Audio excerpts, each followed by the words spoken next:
கிறிஸ்துவுக்குள் பிரியமானவர்களே, இருளில் இருக்கும் ஜனங்கள் பெரிய வெளிச்சத்தை கண்டார்கள்.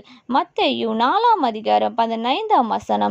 இயேசு கிறிஸ்து ஒரு நபருடைய உள்ளத்தில் வருவதற்கு முன்பாக அந்த நபர் இருளில் இருப்பார்கள். இயேசு கிறிஸ்து வரும்போது அந்த நபருக்குள் வெளிச்சம் உதிக்கிறது. அதன் பின்பு அந்த நபர் இயேசு கிறிஸ்துவை அறியும் போது அவனோட வாழ்க்கை வெளிச்சமாக காணப்படுகிறது. மரண இருளின் திசை இருக்கிறவர்களுக்கு வெளிச்சம் உதித்தது. இருளில் இருக்கிற ஜனங்கள் வெளிச்சத்தை தேடி போகவில்லை, அவர்கள் இருக்கும் இடத்திற்கே வெளிச்சம் வருகிறது. ஆம் பிரியமானவரே, வேதத்தில் சகேயு என்னும் ஒரு மனிதன் இருந்தான். அவன் ஜனங்களை ஏமாற்றி அநியாயமாக பணத்தை சம்பாதித்து கொண்டு இருந்தான். ஒரு நாள் இயேசு அவன் வாழ்க்கையில் வந்தபோது பாவியாக இருந்த அவன் உள்ளத்தில் ரட்சிப்பு காணப்பட்டது.